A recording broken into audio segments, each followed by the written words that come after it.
Hey guys, welcome to the channel. Welcome to another episode of the Blown for Good. We've got Claire here today. Hello, everybody.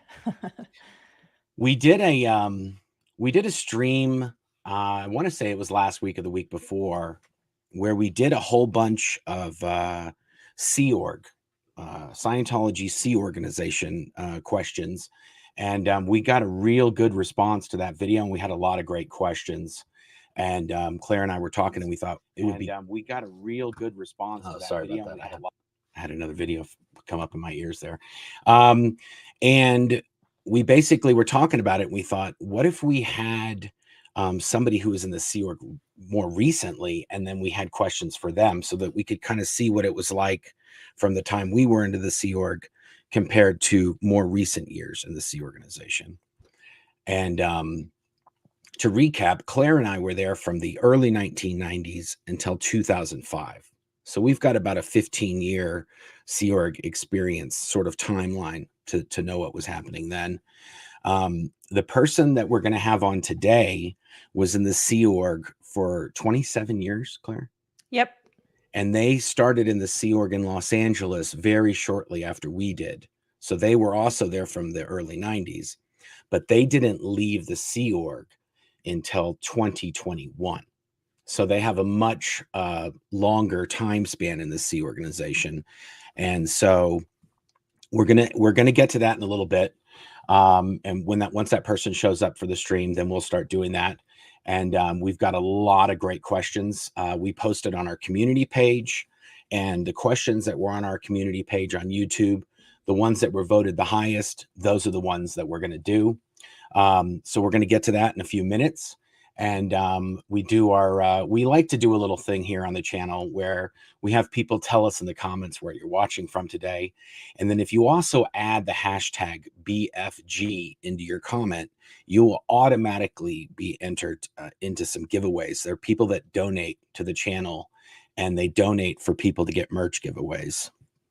So there'll be a link in the description if you want to check out some of the merch on the Blown for Good website.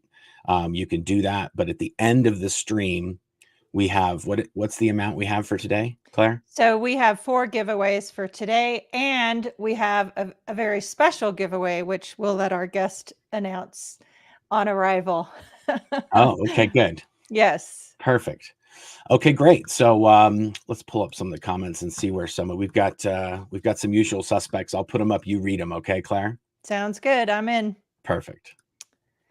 All right, Jacob Harkey. Hello from Southern California. Hi, Jacob. Hope you are doing well, and I hope you're enjoying your SP bracelet.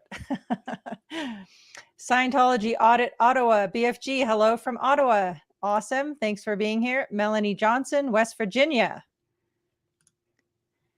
Valeska Truax, BFG. Yay, hashtag BFG. Math Geek. Just finished listening to you read your bookmarks. So well done. Thank you. I appreciate it. Carrie Bemis from Cleveland, Ohio. So happy to catch you live. Thanks for being here, Carrie. We appreciate it. Shanwow, Atlanta, Georgia. Nice. Rusty from San Francisco Bay Area. Jan is your man. Aloha from Solingen, Germany. I probably botched that. Lillian M. SoCal here. Mode on. Yay. Rosa Vasquez. Greetings from North Wales. Nice. Wow. It's awesome. Raven Ella, West Yorkshire, England. Awesome. Jerome PG. Hello from Chicago. Hello. Heather Peterman. Greetings from Louisiana. Shay Anderson. Hi, Mark and Claire. Me from Cape Girardeau, Missouri. Hi, Shay. Long time no see. Nancy Reha, BFG, Vegas, Nevada. Hello. Denver Stevo. Greetings from wherever I am. I hope you are where you are too. We sure are. Yeah. Moon Age Daydream. Hey, from South Wales. Nice. Wales representing. I know. England Boom. representing today. Yes. Boom. Stephanie AF, hashtag AFC. Haven't been here in a while. Hashtag England. Yay. my home country. Paintbox Tunes, hi from Yorkshire. Yeah, seriously. Awesome. Howard Taylor Esquire, hello from Dartmoor in England, UK, the wild west of England. Well, there you go. Helen Adamo, greetings, Northern Alabama. Nice. Nice. That's Yeah. awesome. Yeah, There's that's a lot of great. people. Oh, Clearwater Chad's even here. There you go. Nice. Clearwater Hey, Chad. Clearwater Chad. Lupita T from Texas. Hi, Lupita. Gloria Calderon. Hi from Houston, Texas. Awesome. Texas represent. Hey from Philly. Hey all. Gretchen Philly. Awesome. We did that one. Heather Peterman. Hello Awesome. again from Louisiana. Cool. We got a Yep. lot of people here from a lot of places. Yeah, Merrimack, New Hampshire. Awesome. Hi, Mark. George, foreigner here from Kerala, India, looking in. Awesome. India. Wow. Hello from Twin Cities, Minnesota. Wow. There's a Love lot of it. people from a lot of places here today. It's great. Yeah, that's great. What was the other thing we were going to talk about? We said we got the 4 giveaways at the end. We did go through all the questions that everybody posted, and whichever ones were the most upvoted ones, we picked those questions for today's guest. Some of the questions, some people put like 5 questions in their comment, and that was the most updated comment. So we picked the one that was less similar to other people's questions. So there'd be multiple people who got had questions. And I think from all the ones that we have 11 questions that we're going to be able to ask the person. And then Claire and I actually are going to ask those a few questions ourselves before we get into the viewer questions, because we generally that we basically thought of things that, oh, well, these would be good questions that maybe other people would want to hear as well, but that we know from both, kind of like a then and now of the Sea Org. But oh my gosh, we just had a whole bunch more people come in comment here. Nice. Road to Freedom. Hi, Mark and Claire, UK here. Yay. Boom. I love it. Jennifer Arnold. Hello from Mississippi. Hello. Matt Denny in the house. Hey, all. I made it just in time to catch it live. Hi from sunny Norfolk, England. Yay. Yeah, a lot of people from England today. Yes. And hi, Salty Beach girl Lori in the house. She says, miss your faces so much. Good to see you here, Lori. Thank you. There you go. There you go. Yeah. Here's another good one here. Kansas. Yep. Hello from the land of Oz, Kansas. Ray Wolf, my first time in the chat. Awesome. Thanks for being here. Holger Reiter, Sweden here. Nice. I love it. Mary Kay London. Hi from Albuquerque. Hello from Finland. Wow. Boom. Yeah, that's very cool.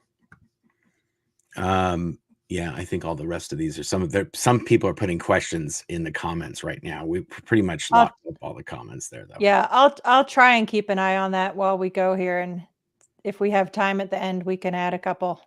Sure. I don't know if we covered some of these, but I had them starred, so I'll put it up. Yep, we did. Jamie from St. George, Utah. Hello from Portugal. Hello. Nice. What a long, strange trip it's been. Hi from DC. Awesome. Yeah, long, strange trip indeed. Holy moly. Nancy Rehab. Hi from Vegas. Yeah, this person, Salty Beach girl Lori, is from Saskatchewan, babe. Saskatchewan. My brain reads it differently, as we all know. Can you just, I don't remember how you said it again. Can you go ahead and just fire them off really? We're going to do this? Saskatchewan. Julia Betancourt knew that one was coming. Yeah. Oh my goodness. That was a good one. That was a long time ago. Yeah, that was in when Amy and I were doing the Scientology weekly updates, which was so much fun. Yeah. Oh, and also Casey's here. Oh, yay. Casey in the house. Cassie. Mark, for everyone who is missing the context. Hey, Headleys from Jacksonville, Florida. I'll probably have to be on replay crew. Stupid work always gets in the way. I can relate. Hashtag BFG. Well, we appreciate you stopping in. Thank you. Yes. Oh, here we go. Oh, England are here to represent you. Yay. Thank you. You don't have to say that as you've mentioned me before. Thanks, Stephanie. Appreciate it. No one believes that I'm from England anymore because I lost my accent so completely. But I am from Manchester, England. So there you have it, folks. Nice. Okay, we'll do one last one here. Okay, Spikers B. Americans pronouncing Saskatoon Saskatchewan is funny, but I'm Calgary here. Nice. Oh boy. Good.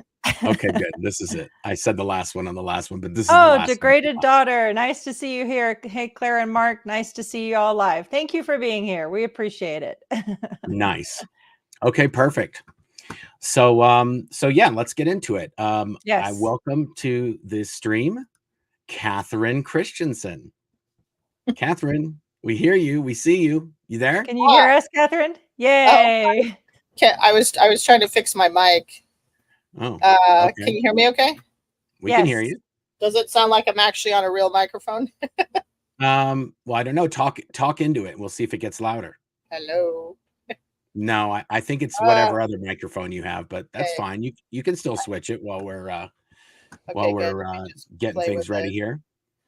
Yeah, while you adjust your settings, Mark will give the summary and we can launch into this what no doubt will be a very interesting conversation. Yeah, so Katherine joined the Sea Organization in 1992 in Los Angeles, and she worked there in Los Angeles from 1992 to 2019. And in October of 2019, she was sent to Columbus, Ohio. And one of the things the Sea Org's doing more recently is because they don't have enough staff members in these locations that they're opening these ideal organizations. They need a certain amount of people to run one of these organizations. And they've been sending Sea Org members to these organizations. And Katherine was out there in Columbus from 2019. And then she escaped from the Sea Organization in June 2021. And that's where our sort of stories meet up. I want to say the whole time I was in the Sea Org, I may have seen Katherine maybe 20 or 30 times when we would go down to Los Angeles. The shoot crew would go down to Los Angeles and shoot films and videos down in Los Angeles. And that's when I would see Katherine down there. But we wanted to ask you some questions, Katherine, before we went into the comment questions. Did you get your microphone all sorted? I think so, yeah. We can hear you fine. So okay, fine, whatever. It just annoys me because I have this microphone and if it doesn't work, then it just why have it here? It's okay. We can hear you fine. If people in the comments aren't able to hear you, they can let us know. But I think we can hear you fine. I can hear you. Cool. Oh, good. So one of the go ahead, Claire. Why don't you ask some of the questions that we were thinking of when we were talking before this? Yes. So one question we were talking about was what did some of the what did you know about some of the significant events that were taking place after we got out? For example, in 2008, there was a lot of anonymous protests. And then we also wondered if you had knowledge of any of the lawsuits that were going on during those years. The lawsuits were kept very much under wraps. So we didn't really hear about those. We definitely heard about the whole Debbie Cook thing. Actually, I heard about it because I tended to have my intel in a little bit better than some people did. But and sorry, so backing up for a minute, this was, I think, December 2012 when Debbie Cook sent an open letter to all Scientologists exposing her experiences, the abuses that she was subjected to, and so forth. So what were you told, or what information did you get about that? Well, I was in, let's see. Okay, so that was 2012, right? So yes, I'm trying to remember. I was I was somehow standing in the middle of what was called external communications at the time when the guy who was in senior HCO responsible for all communications internationally. I don't know how else to describe it, but he had this post title where he was supposedly responsible for like all telex systems, everything in every org, right? And he was actually sending out some sort of telex or briefing or something to every single org, and it was immediately after Debbie Cook had sent her email. It was probably within hours. And just to be clear, Debbie Cook was an executive who worked in Clearwater at that giant facility that they have there in Florida, and it's called the Flag Service Organization. And she was the captain of the Flag Service Organization. And so any Scientologists that had gone all the way up the bridge to total freedom to the OT7 and the OT8s and these higher operating Thetan levels, they were all very familiar with Debbie Cook because she was an executive for decades down there. So when she left and started saying that these things that were happening and how David Miscavige was torturing Sea Org members and these sort of things, it was coming from a person that they trusted that person would be telling us the truth. That's right. So, and what had happened was she had connected up with some of us ex-Scientology Sea Org members, and between a bunch of people that had left, they had a mailing list of all of the top Scientologists in the world. And so Debbie Cook wrote an open letter to them, and this email, I want to say it went out to several thousand of these highest of highest Scientology people that paid money to do Scientology. And it was a big flap, and it was sent out on New Year's Eve. That's and right. We were actually at a New Year's Eve party that was being held by an ex-Sea Org member, and there was probably 20 ex-Sea Org members at this thing. And we were sort of, hey, how many names do you have? Oh, I have 800 OT8s. What do you got? Oh, I've got 2,000 OT7s. And so we were all kind of we were basically gaming this list together. And then we were like, what's this for? And like, Debbie Cook's going to send an email out. I'm like, oh, cool. Let's see how this goes. Wow. And so this was all happening real time on New Year's, that New Year's Eve. And then the next morning, it was everywhere. Yeah. All these things were happening. Yeah. And so go ahead. So did you read what the message that was being sent out? I never got a chance. I didn't get a chance to see it until many years later. So after I was out, and I was like, oh yeah, I wonder what the Debbie Cook email actually said. So then I looked it up and I got to read it. But I heard about it because, like I said, I was standing in the middle of what we called external comm. Was that in the basement of HDB? No, it's not in the basement. It's on the first floor. If you if you go in the Ivar entrance, entrance where the protesters usually hang out, external comm is right there.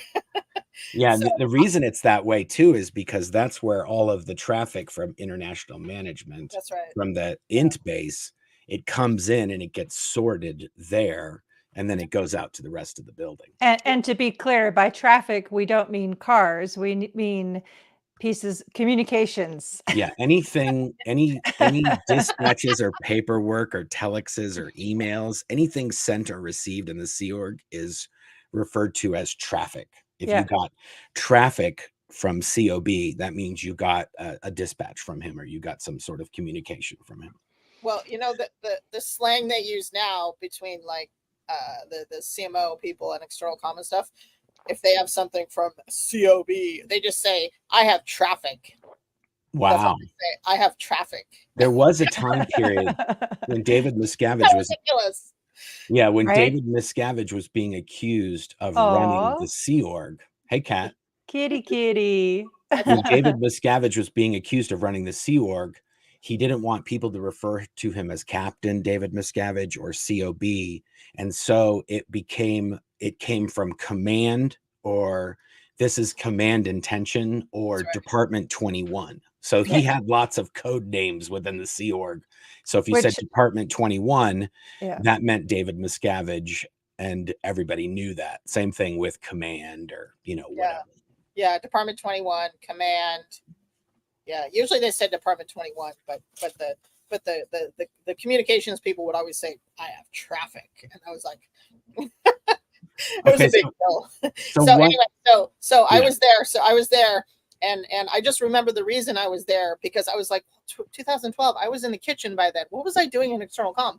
And I was trying to remember, and I actually forgot that they actually, so before I was in the kitchen, I was in the data bureau, data branch, which is the part of management which receives like all reports and dispatches and like any sort of paper, electronic, whatever from every single org. They organize it up, they index it, they like sort it so you can see it. They have like a file on every single org. It's a ridiculous amount of admin. It's utterly ridiculous. So I was there because so I was in data before I went to the galley, before I got kicked out of data and I went to the galley. And in 2012, they actually, the data people were like, so this person went on project and you're the only person who knows how to do this. And so we want you to come and cover for them for half the day, every day. Even though I was posted in the kitchen, they had me come in the afternoon and work in data. So that's why I was an external comm at the time. Nice. Really, wow. yeah. So what about the anonymous protests? When you were in the Sea Org, you saw that too, is right? Oh yeah. When they were at Hollywood Boulevard, they were at the complex, they were everywhere. Yeah. They protested me at one point at the HCB. That's right. And in the UK, there's somebody sent me a sign. I think Alex sent me a sign of the picture of one of the protesters hanging up with a sign with my name on it from the UK. From when was that? It was like 2009, right? 2008, 2009, yeah. Yeah, when Anonymous was protesting, your mom and your sister had come to an anonymous protest, and then your mother wrote a letter to Scientology, and Mark Bunker read that letter at a press conference that we were doing with him at I think it was called the Center for Inquiry on Sunset. Yep. And we did a press conference with a whole bunch of ex-Scientologists, and Mark Bunker read the letter that your mom had sent to Scientology. So that's right. And then you remembered her name. You remembered her name when we finally connected. That's right. Yeah. And that's how we found out who you were before you told us who you were. Okay. But then there was one other thing. What was the other thing that we saw? Oh, you saw one of Phil Jones' Call Me billboards. That's right. When you were in the Sea Org. That's why I was swearing that there was one near ASI, but then he told me recently that there wasn't. And I'm like, what did I see? It was down by KCET. Where there was one? Maybe that was the one that I saw. But when that happened, what did you think? Like, why would somebody be putting a billboard up? I mean, I thought about my mom, of course, because I was disconnected from her at that point. But I was just, it made me feel, I don't even know how to explain it. Like, I was like, why are people doing this? Like, why are they doing this? This is so, like, why are they harassing the Sea Org members? Like, that's kind of what I thought. But you did think of your mom. Oh yeah, right. I was going to say the same thing. Yeah, of course. I was like, because it says to my Scientology child or whatever, please call me. And I was like, oh no, go away, stop it. Wow. It's like, I feel so bad. I think that's exactly what the billboard's supposed to do. Yeah. I think it's supposed to make you think about your parents. And it's so simple too. Wow. Okay. Oh, that's crazy. Did you have any other questions, Claire, for her before we get into the meaty ones from the comments? I guess my question for you, Katherine, which, we've had many conversations, but we haven't done this particular deep dive. We will link to the Escape interview that we did with you, and then the Scientology Stories. So if people want to listen to those more in depth as to your experiences, that would be great. I guess my question is, when would you say that cracks started to form for you, and what brought that on? Okay, so cracks really started to form. I still have to say it was when they took my cell phone. That's when the biggest crack started. But it wasn't just that they took my phone. It was that they took my phone and then I told somebody on the outside what had happened. And when you're in the Sea Org, that's and probably in any cult situation. That's that's a big deal. That's a huge deal to tell somebody on the outside that something like that is happening and speak about it critically. Yep. Okay, let me put this. Let me see if I've got this right here. If I add this here, one of these is going to be the one. There. Yep. There we go. Okay, awesome. So this is the first question was from Super Anxiety Chick 7035. Wow, I can't believe there were that many super anxiety chicks that she had to pick 7,000. Anyway, what was the thing that started cracks in your beliefs and ending in leaving eventually? So that was it. They took your cell phone, then you talked to somebody on the outside. Yeah, that's right. How long between when they took that cell phone and you had contacted that person? When was that? Like what time period was that? Was that did it happen in June when you left? No, I'm saying from when you that crack started happening to when you left. Oh, to when I left. It was exactly 1 year. Wow. Really? Yay. It was exactly 1 year. Yeah. It was June. Yeah, like, or actually it was a year and like 2 days. Wow. Okay, so you started 3 days. I'm being corrected. John's sitting right here. Hi, John. Hey, John. So basically, from the time that happened, where you started going, "What am I doing here?" to getting out, it was about a year. So that's a good thing to know. That like even once you do something, it could take a little while for that kind of seed to grow. And I think it could take even more because see, I had the good fortune to be able to talk to this incredible guy over here. If you keep referencing me, he's going to have to show his face eventually. The cat's I'm just saying. He's trying to be quiet. He's trying not to. Have a cat's tail in my face. He's trying not to scream as the cat runs up him, which she's done like 3 times now. Okay, so anyway, God, no, I forgot the question. I'm sorry. No, we were talking about the length of time. A lot of these questions will kind of lead to the next one. So we'll just go to the next one. So, well, hold on. So one question. So Katherine, during the 27 years that you were in, you never escaped and then were brought back, right? No. Okay. I thought about it. I almost did it. And when was that? That was in 2006. Oh, so there were already cracks a long time before that. Yeah, but what I didn't do this time, or I didn't do it as much, is okay. So when there was a little bit of wonderings and whatever before then, I would always be like, oh well, I just have overts. I just need to write up my overts and withholds, and it's just me.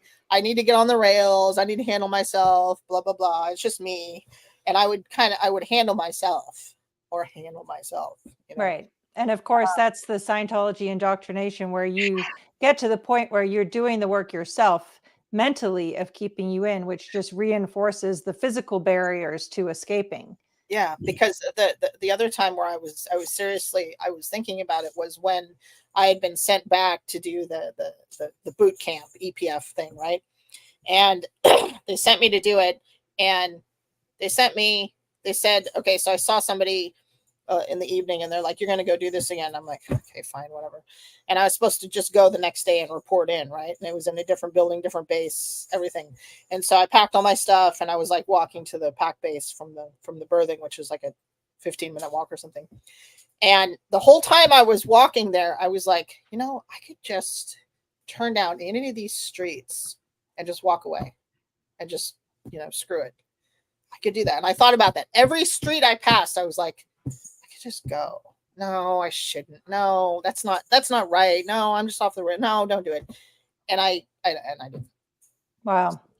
Okay, so the next one is from DJ. It says, what was your tipping point, final straw that led to escaping? How long had you been planning it for being able to leave? So that was basically a year. Yeah.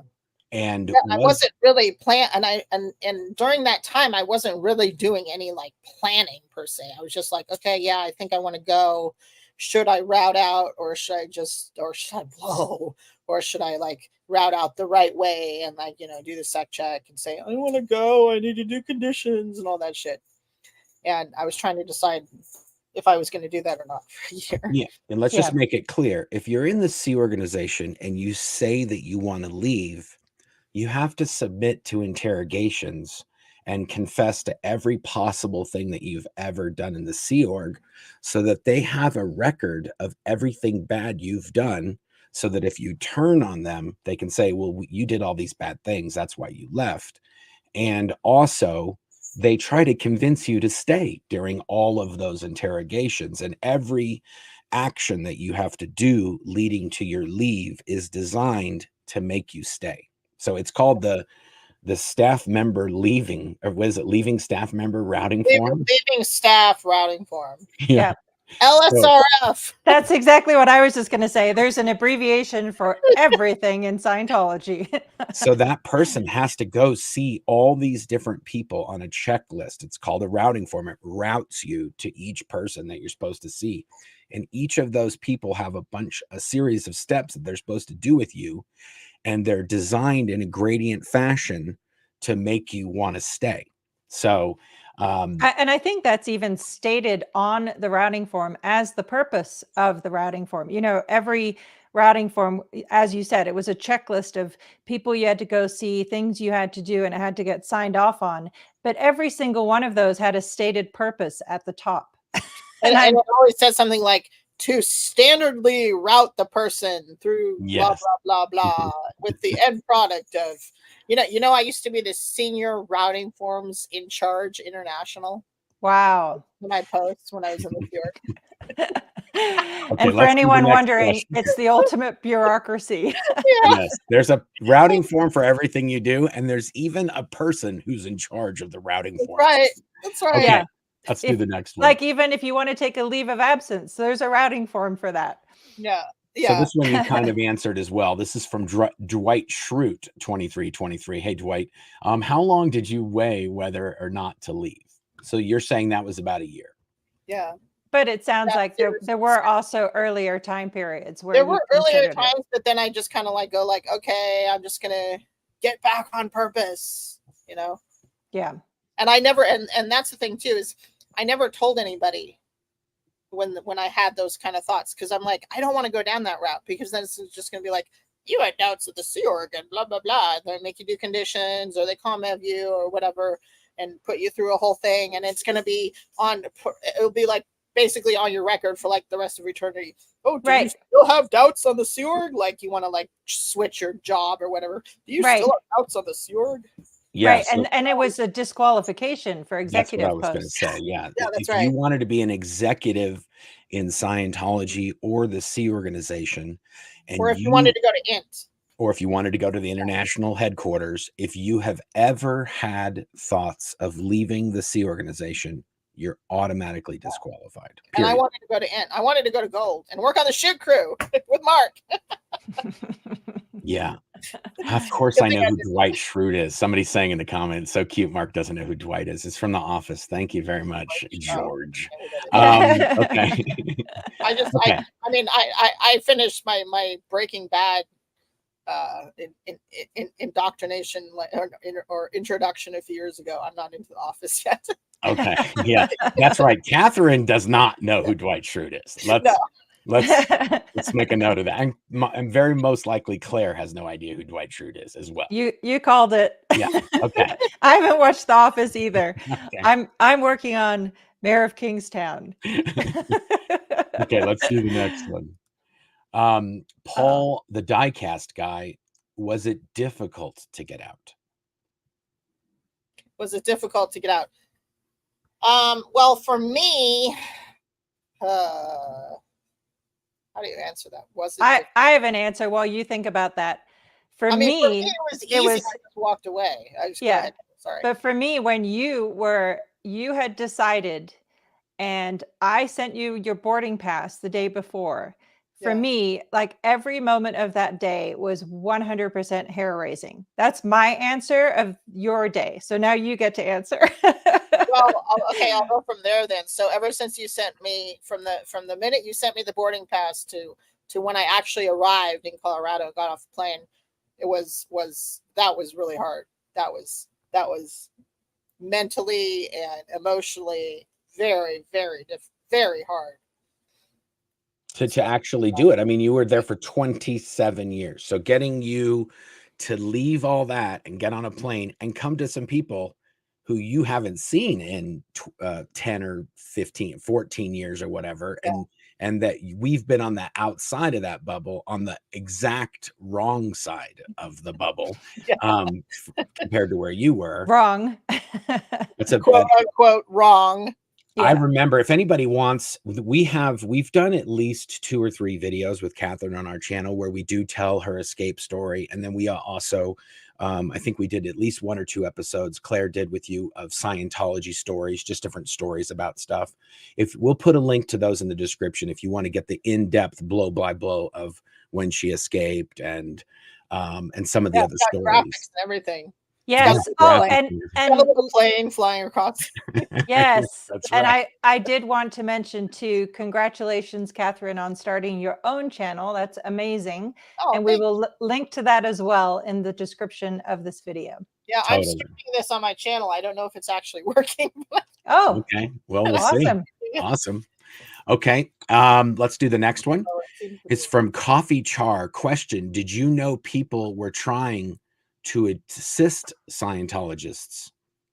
And I can't see what it says. Getting out. It's And getting out. Getting out. Yep. Give me 1 second, okay? Okay. Yep. No problem. Catherine's trying to figure out. I think we have to do that beforehand if she wanted to stream it to her channel, maybe. But it's no. It works. Okay. Good. Awesome. Nice. So did you know people were trying to assist Scientologists and get, oh, she's just going to leave. I think we did. Here, we'll put some comments up. We got Dr. X in the house. Awesome. Hi, Dr. X. Hi, Dr. Paul. Thank you so much for being here. Yeah. Hope everyone is well. You're muted, Katherine. Yes. Yep. Okay. We're going to put up, oh, she's back now? There we go. There we go. Awesome. No, see, I messed this up. I messed this up because I thought we were starting at 2. I was going to show John how to be my moderator. I messed the whole thing up. I had a whole. It's all good. It's okay. Did you know people were trying to assist Scientologists in getting out when you were in the Sea Org? Yes. Well, I knew that.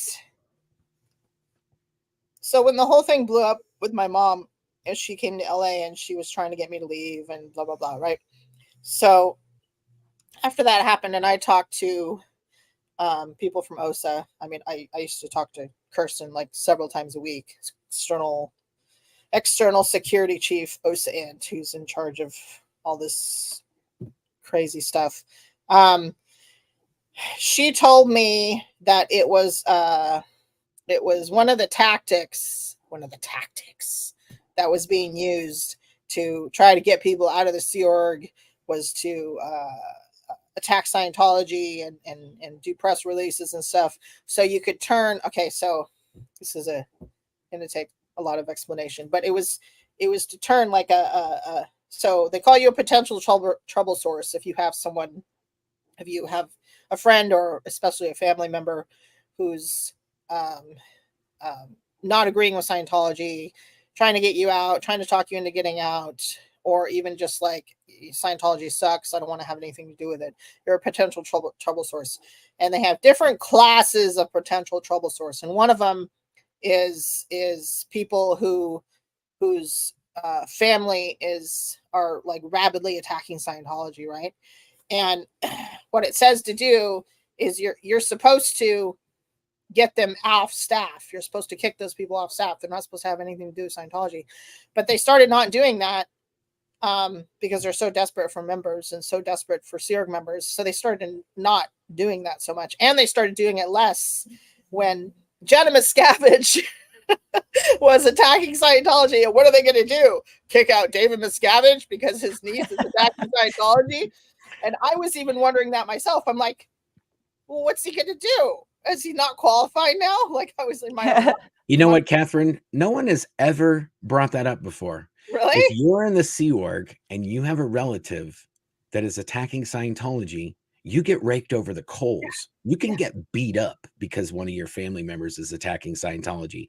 Yeah. David Miscavige's And father. you can, yeah, and you would get removed from your job. He's And qualified. Yeah. He's type C. Yeah, his father, his brother, his what do you his call it? niece, Niece, his I mean a lot. Isn't his sister like a criminal or something? Like his twin sister twin sister's like is a convicted criminal. Yeah. His not only his niece, he has multiple nephews who've also left Scientology in the Sea Org and attacked Scientology. So David Miscavige and L. Ron Hubbard may have the most amount of family members that have attacked Scientology than any other Scientologist. So guess what? They're not qualified to be in Scientology anymore.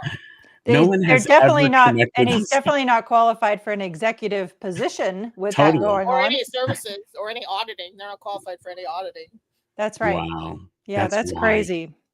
Okay, next that is question. crazy. Which, by the way, to me, that just proves the point. You know, we're always asked, does David Miscavige believe in Scientology or does he not? This conversation right here documents that he does not believe in Scientology. He's definitely not doing what is written in regards to how you handle somebody who's PTS because of someone attacking Scientology in their family. Yeah, and I should correct my statement. Tom Cruise also has a lot of relatives and ex-wives that are also in Scientology. That's fair. That's fair. That's right. That's right. It is a weird thing if you think about it, that the people that are most famous or the highest in Scientology all don't apply Scientology to their situation. Yeah. They don't use communication to sort out their family, or it is just a weird kind of crazy thing. Yeah. The next comment is from 321 Spirit. Says, what statement do you feel would help current Scientology members that are thinking about leaving? I was thinking about this when I saw this question, and what statement? Okay, she's being way too bouncy. I'm sorry. What statement? Like what information? Like was there? Yeah. What things planted seeds in your, like, even though they took your phone and then you started talking, but like when you were talking with John in the outside world and you told him, hey, they took my phone. He said, that's illegal. They can't take something that's yours that you paid for with your money. They can't take it, especially if it's a device that allows you to communicate with the outside world. It's illegal for them. Was it him saying they're doing things that are illegal? Like they're violating your rights as a citizen? I got it. The thing that helped the most was comparing it to an abusive relationship. Okay. Nice. And really carefully comparing it, and not just saying, oh, they're abusing you. You're in an abusive relationship. It was like, in an abusive relationship, blah, blah, blah, blah, blah. This is what happens, blah, blah, blah, blah, blah. And paralleling it to what's happening in the Sea Org. Or also, when he said something like, when people are trafficked, this is what happens, blah, blah, blah, blah, blah, blah, blah. And it's like what happens in the Sea Org. Like, you get moved around without your consent, or you're made to work like these ridiculous hours where you can't even think about doing anything else because you're too tired and in pain from working so much that you can't even think about leaving, which is how I felt a lot of the time. Yeah. Yeah, they're basically overworking you, that your mental facilities aren't strong enough for you to make a big decision like that, because you're basically in apathy mentally. You're just beaten down. So you're not going to be, and also, to be fair, if you did leave, it's where do I go? How do I get a job? So there's all that that's also playing in the background, is I'm going to have nothing and no one. And my family, I don't even know if I'm going to be able to go to my family, because that bridge already got burned with them 15 years ago, or, whatever it is.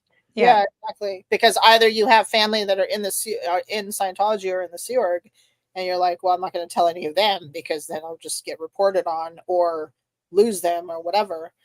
Or you have people that are not in, and you're like, how do I explain that? Like, I'm not ready to just go to them. Like, that's how I felt. I'm like, I wasn't ready to just go to, like, run to my family and be like, can you help me? It's like people I hadn't talked to in like so many years, except for like my 92-year-old grandmother. You know, I'm like, I'm not going to go ask my 92-year-old grandmother if she can help me get out of the Sea Org.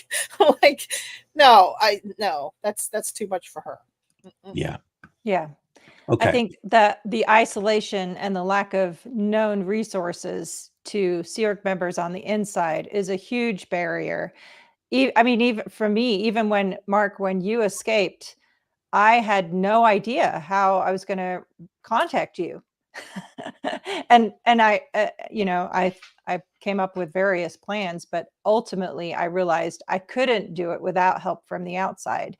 So I think for a Sea Org member to learn that there is help and learn that there is hope is huge. And I think even just asking a Sea Org member questions like, well, are you happy with your life right now? Are you at peace with not having any contact with your family? You know, asking questions, I think, is a good way to just start the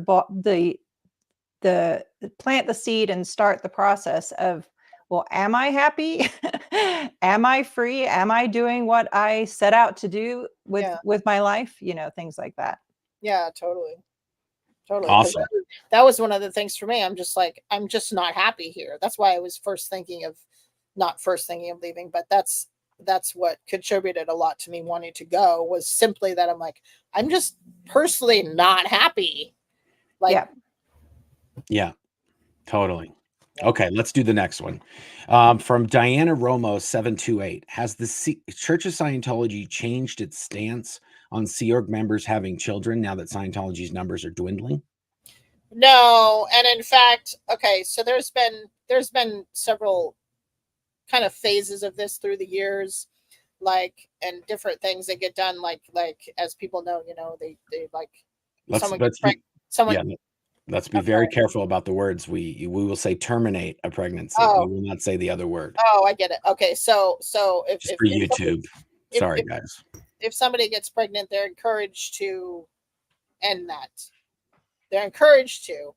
That used to be like the standard operating basis. Like, yeah, you need to go get rid of that. And this is for Sea Org members that are married and that have relations. Yeah. If they become pregnant, or the female becomes pregnant, then the female is encouraged to do that. And then how did that change? So that used to be the way it was when we were there, and girls went to the clinic all the time. And sometimes there was one clinic, I think it was the clinic in Riverside, near the international base, that when the medical officer would bring people there, she would bring a van of girls there, and they would do all of them in one trip. And the clinic was like, this is really inappropriate that you're bringing a van of people here to do this. Yeah. So, and to add to that, by the way, before we escaped, there was a woman that worked at that Riverside clinic who spoke out about this. And she actually participated in a German documentary that was being done to expose Scientology abuses. And thereafter, they switched to a different clinic. Yeah. Wow. Okay, so but then what is the next phase? Because I know of a phase I heard of. So if you don't say that, I'll say that. But okay, go so ahead. The next phase was, okay, if you're pregnant, then we're going to, and you're in the Sea Org, then we're going to send you to a class 5 org with your kid, and then you can come back when your kid is old enough. And so I have a question about that, because there was a document that alleged, even during the time that we were there, that was an option. That was just never an option that was enforced. But what I recall it saying was that a Sea Org member would be sent to a lower organization that was not Sea Org. And when the child turned 6 years old was when they would be brought back. Well, It was let's be 6 years clear. old. It was 6 years old for a little while, and then I think it changed to 10 years old. Yeah, but it Wow. also wasn't a lower organization. It specifically said it had to be a small failing organization. Yes. And this Wow, was I don't Yeah, remember I that. remember that. You're yes. right. And what had happened was they were sending Sea Org members to Los Angeles organization or the San Diego one and these other ones. And what ended up happening was Sea Org members figured out if we have a kid, we can just go somewhere nice where we don't have to work all day and all night. We can just work on a part-time schedule. And then what happened was it was like, no, this is no longer going to happen. The policy says a small failing organization. So instead of Wow. going to a place that was like they could get some cushy job and just come in for a few hours each day, they'd have to go to, Ottawa, and there's 8 people on staff there, and they're like now the executive director of that organization, not Right. some busy work thing. So I was replaced in Portland by a couple like that when Yeah. I joined Sea Org. Wow. Portland would be considered a small failing organization, I think. I don't know Portland, yeah. whatever, what time or when it was, but then there was, I've heard, and correct me if I'm wrong, but I've heard now. I'm trying to couch this. Okay, we have helped people leave the Sea Org since we've helped Katherine. So even though Katherine is the most recent one that we're doing a Q&A with about the Sea Org, we have helped other people recently. One of these people told me that now they're just making the dudes get snipped. They're not even worried about So I needed providing. to finish the next phases. Okay, perfect. Yeah, So, let's do that. okay, so the next phases were, so they stopped doing that at one point. I don't remember when they stopped doing it. I think they stopped doing it because everyone who they did it to ended up. When you say did it, I don't know what you're talking about, sending to the org, or you're talking about the snipping. Those are two very different things. Oh Going boy. to Ottawa and getting snipped are not on the same agenda, unless you're going to Ottawa to get snipped. Okay, so they stopped sending Sea Org members to lower orgs, class 5 orgs. They stopped doing that, and I think the reason they stopped doing it was because they would send people and they would just leave staff and just disappear. That's what happened to the 2 people that replaced me. They left. So they weren't sticking to it. So, excuse me. So the next phase was, or maybe kind of happening at the same time, was encouraged to terminate, and your husband better get snipped so it doesn't happen again. This is Wow. this is what happened to B Mood. I don't know if you guys remember her. She was absolutely. yeah, The that's what Aftermath Foundation helped her too. Yeah. Oh yeah, that's right. That's what happened to her and her husband. Wow. So wow. And So then- basically, in the end, so the answer to the question is no. They don't. They still don't want. No. Hold on. children in the Sea Org. No, they haven't changed their stance. Okay, so then the last. Okay, so the most recent one is. Okay, you're just gonna leave. You guys are just leaving. You're no longer qualified for the Sea Org. You're gonna leave. Bye. If they get pregnant now. Yeah. Okay. Yeah. Well, Yeah. They don't. I can't say, oh, they're not encouraging people to terminate pregnancies, because they probably still are. And I know somebody in 2004, who's a friend of mine, who's now out of the Sea Org for different reasons, who got pregnant, and it was accident. And she's like, oh my God, I don't want to leave. I don't want to leave. And so she terminated on her own. Like, she decided herself, but she felt awful after that. She felt so bad, and she ended up leaving. She ended up leaving the Sea Org. Like, I don't know, it was probably like 6 years later or something, but she's just like, this was awful. I shouldn't have done this. Yeah. Not good. It's crazy that 2009 to 2012 was the time period that our lawsuit was pending. And one of the causes of action in our lawsuit was forced termination. And as one of the documents that we submitted as part of that was a list that I compiled of 56 women that I personally knew had been forced to go through that, Wow. including some of those, 3 women in particular that had been forced to do it 4 to 6 times. And so it's just interesting and obviously it's an absolute abominable practice that you would never expect from an alleged quote unquote church, which it just proves that they're a cult. They control, they dominate, they leverage people. Yeah. But it's even, I mean, how crazy is it that they're saying, oh, come back into the Sea organization with a 6-year-old child or a 10-year-old child, even that. Like my youngest son is 11. Like, are you kidding me? No way does any child belong in a toxic, destructive environment like that. I'm just saying, anyway, not to go off on a soapbox, but yeah. Yeah. So the answer is they don't.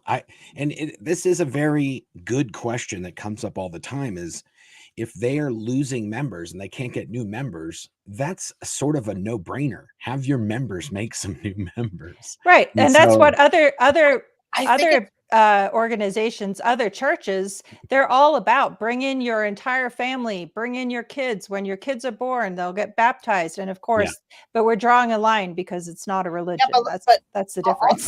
Also, a lot of that backfired on them, because almost if you think about almost everyone who is at the ranch and a lot of the people at the Int Ranch, those kids, when they grew up, they're like, I don't want to do this. Get me out of here. Like almost everyone at the Pack Ranch, or like those kids were like, they were like hitchhiking to LA to try to go and see their parents, and just blowing the place completely. They're like, I'm not doing this. I'm getting out of here. So that also backfired too, like trying to force them to be there. And it was absolutely the same.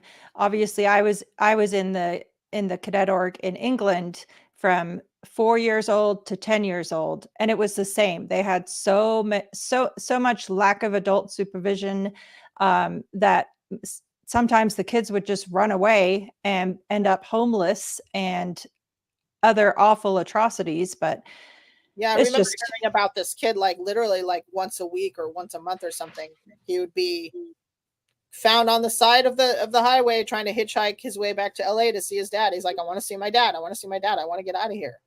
Wow. Like, repeatedly from the Pack Ranch. Ugh. Yeah, it was horrible. Okay, next question. Coffee Char again. Are you aware that there are only 20,000 Scientologists worldwide? Yep. What are your greatest needs right now? So glad, so happy you are free. What are your greatest needs right now? Greatest needs. My greatest needs right now. Oh, but she fell asleep in his arms. That's so cute. Oh, my cat is sleeping in my husband's arms. It's really cute. My greatest needs. I don't know. I mean,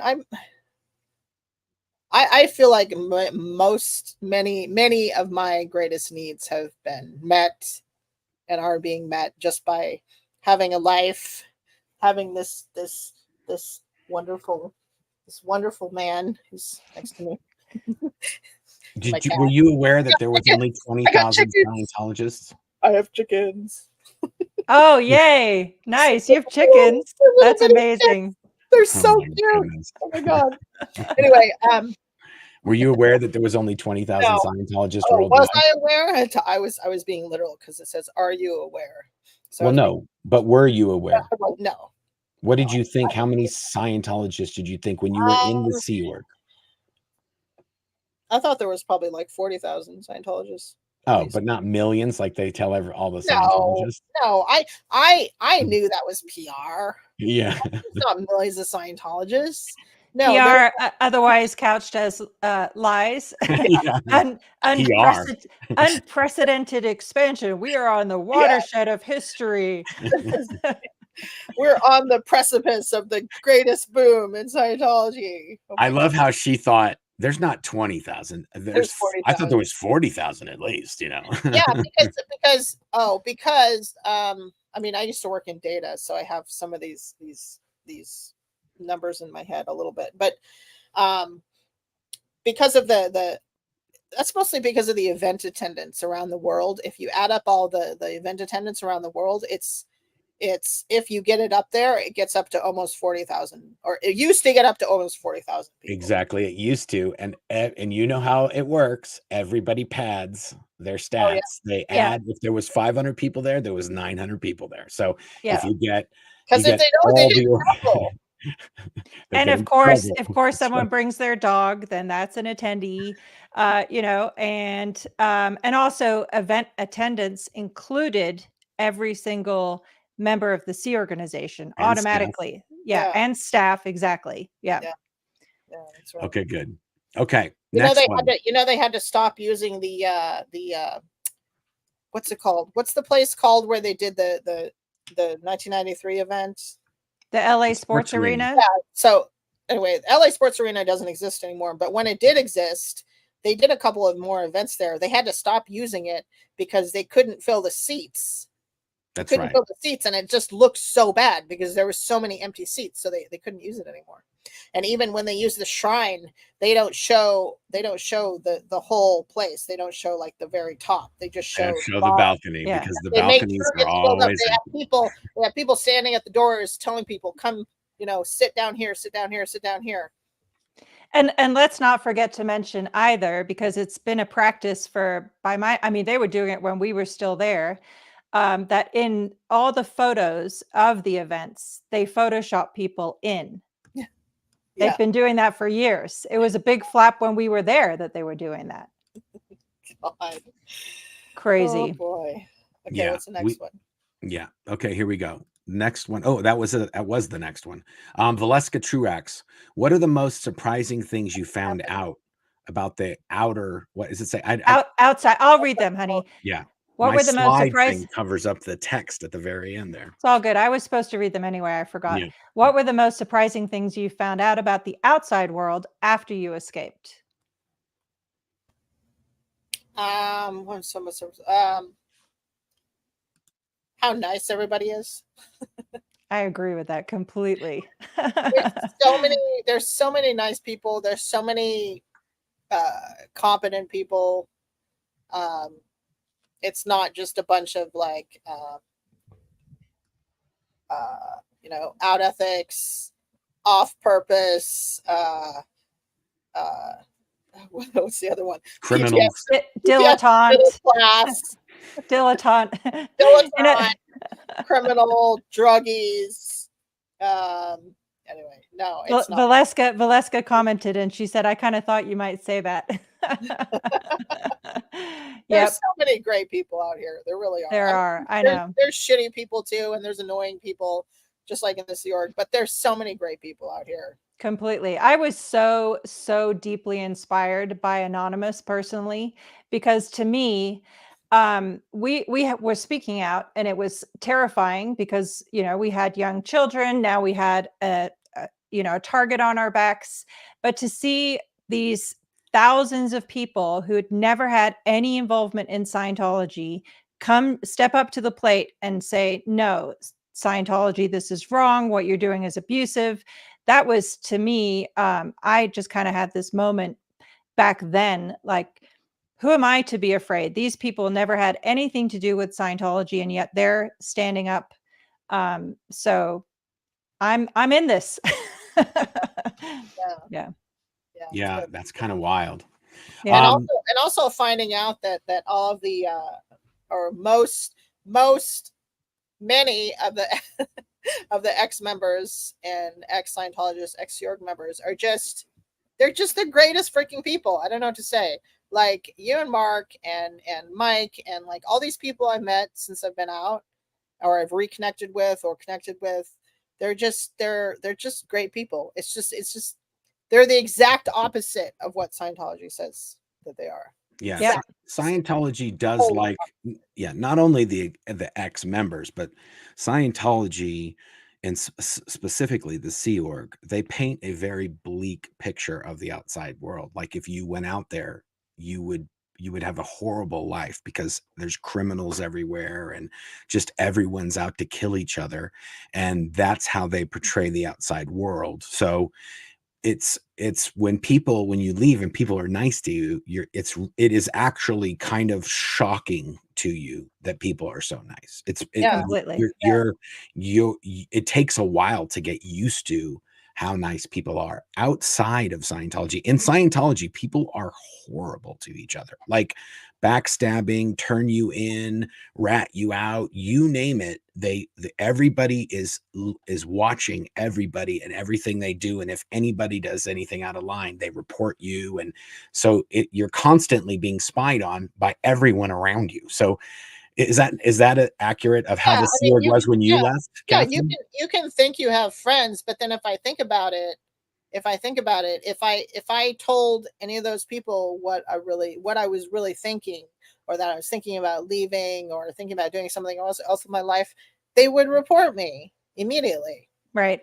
I couldn't, you can't confide in anybody, even if you think it's your friend. You can't confide in them. They're just going to report you. Yep. Yeah. I don't Totally. think I've met one person in the outside world that's as evil and like just out to ruin your life than 100 people that I knew in the Sea organization. Yeah. Yeah. And that was at the international headquarters, which is a little bit more, that's the most dog eat dog place of the entire Sea Org is the base. But even still, there's a lot of people that even if they left, I might be like, okay, I'll help you, but we're not going to be friends. Okay. Right. Okay. Let's do the next Yeah. one. Okay, I got this one. So Rain Meyer 2942. What's known of the actual statistics of the Scientology? Total members, active members, services delivery as versus pure donations, money like to the IAS, financial solvency of local orgs. Reportedly, over half in the Western U.S. were having to be bailed out during the pandemic just to stay open. And how has that changed since the Chase wave and the pandemic? Great question.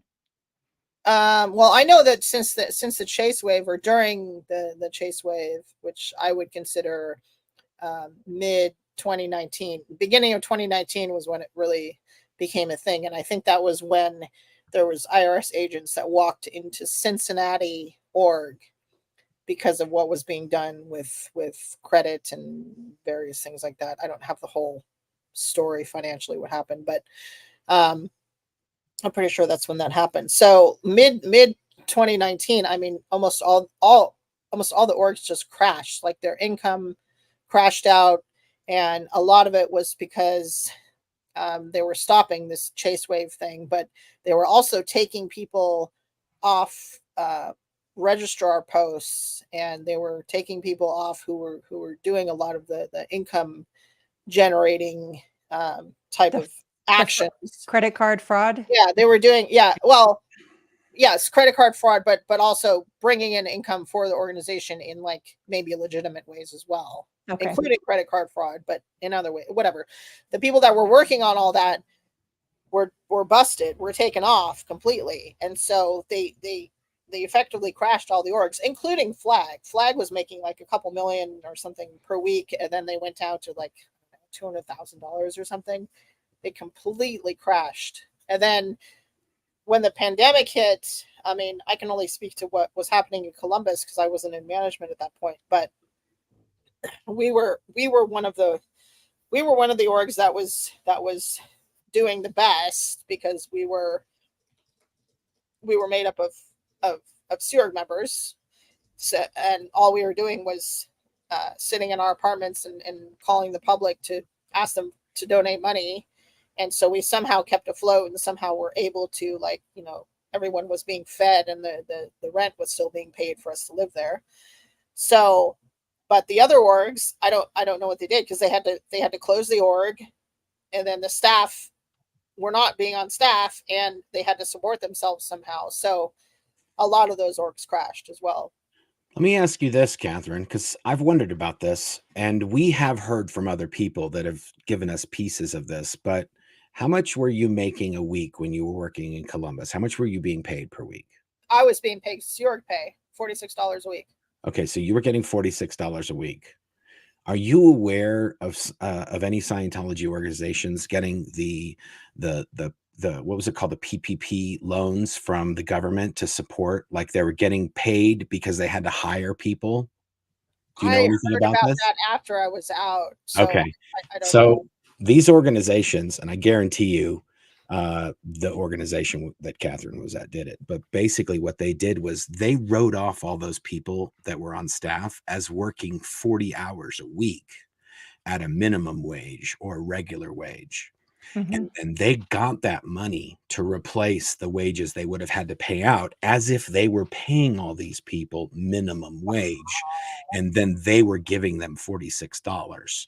So Scientology during the pandemic was making money by making false PPE loans claims across all over the United States to the tunes of many, many millions of dollars. And Wow. at some point, that may come to play in the next future months or years. You might see something about that, but Wow. I didn't know. I never put the two together because you were there during when everything was shut down, Yeah. and so you didn't get any extra money or you didn't get any extra pay during that period. No. That you're I got my stimulus 100%. You got your what? I got my stimulus payment. How much did you get as a I got stimulus check? we got whatever else everyone else got. It was like $1,200 and then $600. Is that how you bought the phone? No, I got it before then. What'd you buy with that? Wow. That's like That's a lot of 10 money for a years. Sea Org member. I know, it was great. I borrowed money from somebody. You know, as soon as I got that, I bought my new iPod, and that's what helped me escape. Yeah, Nice. the iPod is what you bought when you got the stimulus check. So the stimulus funds stimulated you to leave, in other That's words. Wow. Okay, I think this might be the last one. Okay. Jojo Here, I got Granum. I got it. Jojo Granum. Is the RPF actually gone, or did they just come up with another name for it? Like, for example, they claim there is no quote unquote fair game policy, but they still practice it. Oh, I've been wanting to answer this for a while because I keep hearing people talk about it. Yep. So the RPF does not exist anymore on any base. No one says RPF.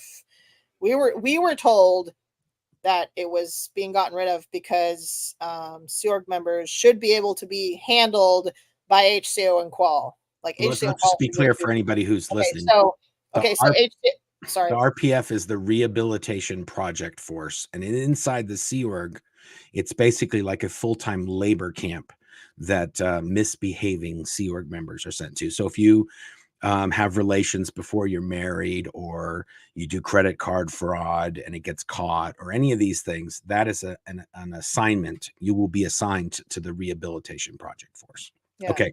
And by the way, it's a program that was created by L. Ron Hubbard. Yeah. And in the past, they've disbanded some of the locations. There used to be one at the international headquarters in Gilman Hot Springs, and then it was moved to where the children were at the ranch near there. But there's been several Sea Org bases where they've reportedly canceled the RPF, and they no longer have an RPF. So that is where this question is coming from. So continue, Katherine. So there was someone who left the Sea Org recently who I spoke to about this specific thing as well.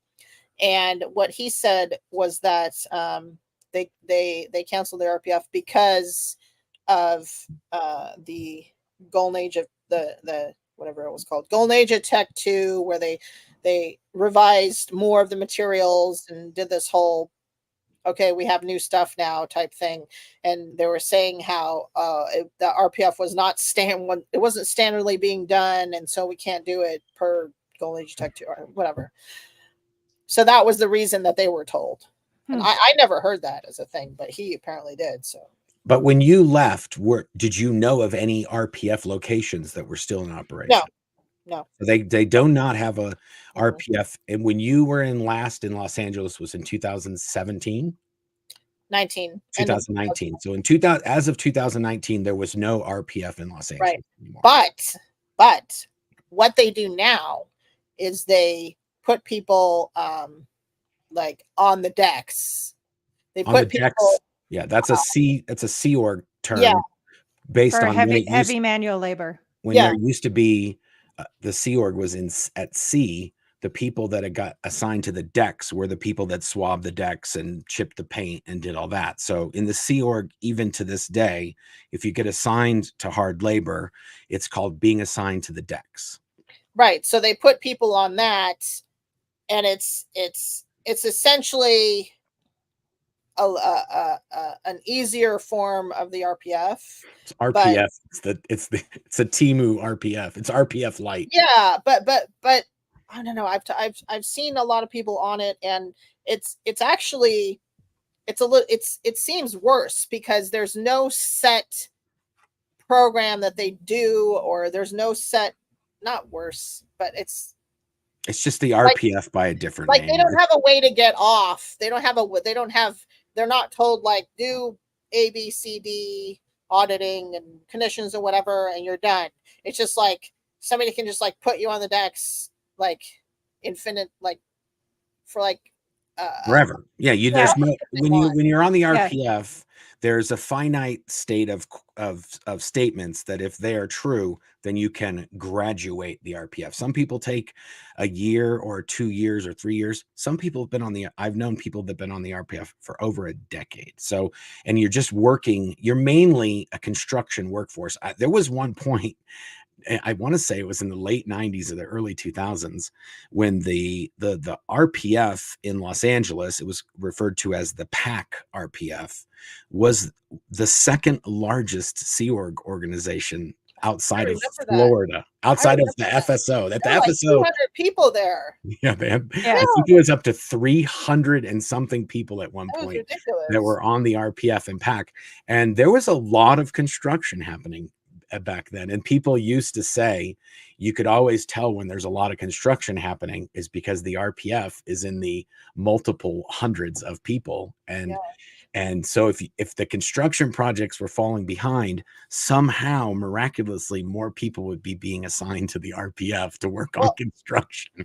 Well, you know what they did in LA, and when the whole chase wave thing blew up, because they busted tons of people around that. The missionaires, they busted just tons of people from all over the place, and they were all like on the decks type thing, right? So then when it became a thing of like, we have to send people to Kansas City because we don't have enough staff and we need to open the org, we need to send people to Kansas City, we need to send people to Columbus. They took all those people and sent them to Kansas City. The people that were on the decks. Yeah. Oh my goodness. Let's take the people that don't want to be here and send them somewhere where it's much easier for them to not be here. Right. Yeah. And that is another thing that we know that happens is when, and you had kind of alluded to it earlier, but if you were in trouble or if you wanted to leave, if you got pregnant or you got assigned to a lower org or you went to the RPF, it was actually one of the ways you could kind of weasel out and disappear one day. And it was like, they were on the RPF, who cares, we're not going to miss them, kind of thing. And it was a way, it was kind of a quiet way of just leaving out the back door. Yeah. I think it's worth mentioning too in regards to the chase wave, because we've been told this by several people who left more recently, that it was very intentional for them to take all those anyone and everyone who was committing credit card fraud, put them on heavy manual labor, and then just leave them there to sit while time passed by so that they couldn't be made into, for example, like testify and be put in the witness protection program, for example. Yeah, no, that is true. They do move people around. Like you said, with like when the Lisa McPherson thing happened, those people disappeared from Clearwater and they ended up back at the Ent base. So there were I want to say it was 2 or 3 people that were directly involved with the Letha, a woman who passed away in Clearwater in the hands of Scientology. Yeah, Lisa McPherson's wrongful death, which took place at the Fort Harrison in, I think, December 1995. Yeah, so the people that were directly involved with that from the Religious Technology Center, they came to the Ent base and became dishwashers. Yep. And they remained dishwashers until that lawsuit was done. But they were unavailable for comment in the galley washing dishes. And if anybody went to the Clearwater location and said, hey, where's this person? They go, oh, that person doesn't work here anymore. We don't know where that person went. So they've done that. They did that with Angie LeClaire, who... No, Angie Trent. Angie No. LeClaire is somebody else. Yeah, they did that with Angie LeClaire in the But Danny not- Masterson suit. Right. Yeah. When she was one of the people that was witnesses to the things that Danny Masterson had done, because she was reading all the reports from all his auditing session and directing all the victims and doing all that stuff. She had worked at Celebrity Center for decades, and then all of a sudden she disappeared and she didn't work there anymore. And somehow she popped up in Kansas City doing stuff there. So they do this at She's different... one of the Kansas City staff. Yeah, exactly. I know. It's so funny that you mentioned that. Yeah. So this all kind of ties together, guys. This Yep. is all one big And if mess. they want, they can send people down to Australia. I mean, they sent Jenna and Dallas down to Australia at one point. Yeah, they did that with Ricky Jensen as well, who was one of the RTC people involved in the Lisa McPherson wrongful death. She That's went to right. Australia too. That's right. When they, Yep. I think the other two stayed at the property, but you're right. Ricky Jensen was sent to do the RPF in Australia. Right. That's how far. And there were people from the international headquarters that messed up. They were scanning an LRH original negatives to make into full videos. And they scanned, we're talking about hundreds and hundreds of thousands of frames of film that had to get scanned and then cleaned, and then they restored them and they did all this. Well, the guys that scanned those, they scanned them at the wrong resolution. So after years and years and years of retouching every single frame and doing it, and then when they went to go final it and put it out the video, they're like, oh, this thing's the wrong resolution. Oh yeah, those guys that scanned it wrong. So for like the last 5 years of retouching was just a giant waste of everyone's time. So those guys were, the story that I heard from somebody who left was that was 3 gentlemen, Nikki Cifarelli, I think Paul Witcher, And Kip Engen. and maybe Paul Eves as well. I can't remember, but they were sent to the Australian RPF, and they were supposed to do the RPF 3 times over. So they would Right. go through the RPF, however long that takes. Like I said, some people do it in a couple of years, some people do it in 10 years. When they were done, they would start all over again, and they had to do that 3 times. I was going to ask if Tara Beanie was involved in that. Do you remember Tara Beanie? Tara Igo, yep. Yeah, Tara Beanie. She was the establishment exec right, for a while. Yep. Yeah, That's she right. lasted at the Ent base, I want to say, a couple of years at best. At best. Chris Beanie, her husband, lasted about 30 minutes. Yeah, he literally there's stories. There's a group of people, there's a list of people rather, that their story, it's like, when you get to the international base, they tell you, okay, this is kind of like somebody tells you, like, don't do this, don't do that, if you see David Miscavige, it's yes sir, no sir, 3 bags full sir, like, don't say anything unless he asks you. There was a guy who was a security guard, and he was up at one of the studios, and the phone rang, and he had been at the property for like a few months, and he picked up the phone. He goes, hello. And it was David Miscavige. David Miscavige said, who's this? And the security guard was like, what? He's like, who's this? And then David Miscavige goes, no, seriously, tell me who you are right now. And the security guard goes, I'm the baddest motherfucker on this property. Who the fuck are you? And David Miscavige said, well, I know that's not true, because I'm the baddest ass motherfucker on this property, and you're not going to be here in about 10 minutes. And he was gone. They literally had somebody pick him up, and they drove him away from the property. But there's a lot of stories like that. And Chris Beanie was one of those people. I think he had just got there, and David Miscavige walked into wherever he was when he was getting his orientation or whatever, and he'd literally been there, I want to say, an hour. David Miscavige walks in the meeting and goes, that guy's got something going on. He needs to get out of here. And he just got hauled out of there. Literally just got there. And then they took him, and then they found it out he didn't want to be there, and he wanted, and then and then Tara had to stay. After that happened, his wife, she stayed there. And then I want to say a year later, she was gone, or maybe not even a year. I used to live with Tara Igo when I was not in the Sea Org. Her family I stayed with, and they got recruited into the Sea Org. And then I ended up having to move and move in with some other folks. This is all in my book in excruciating detail. But then that person that I was staying with got, recruited for the Sea Org, and I just tapped out. I was like, I'm 15, having to pay rent and figure out where to live, and every place I get gets the rug pull on me from Sea Org members. So, Yeah. but so when she showed up at the Int base, I was like, oh, look who's here. Anyway, you guys, do we want to do some questions and then do the giveaways? Sure. Yeah, let's Also, do that.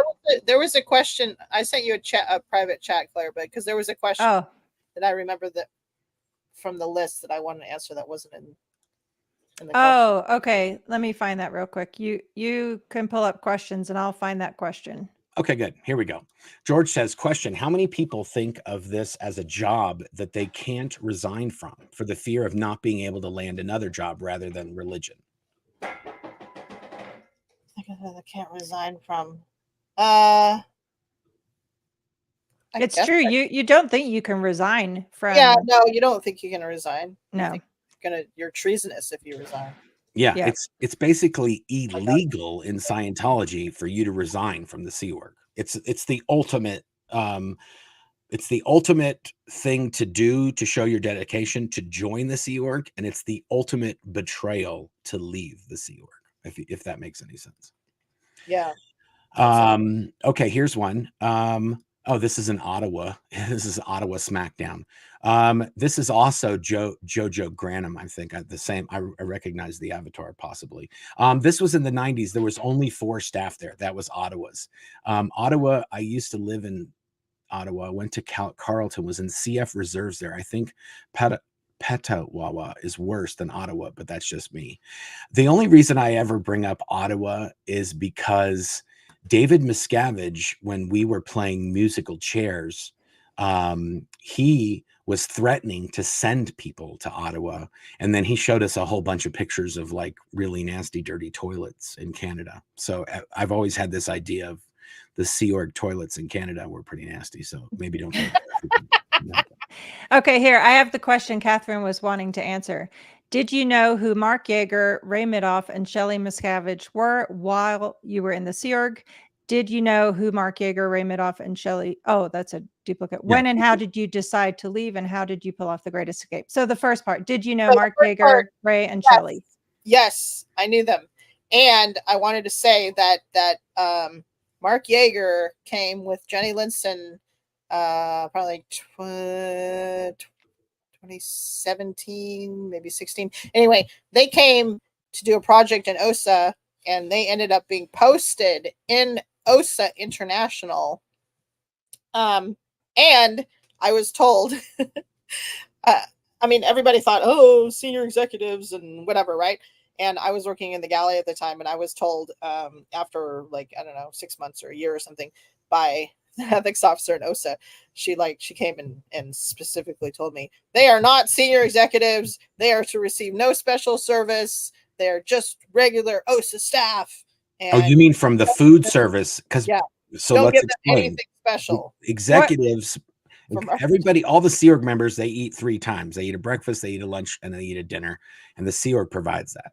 For senior executives, so if you're an executive from the Int base and you travel to Los Angeles, you could get a plate of strawberries, maybe some fruit snacks. You maybe get some little muffins or something. In throughout the day, the senior executives get they get a little bit. I mean, it's not a 5-star, Katherine, but it's a little extra. Excuse me.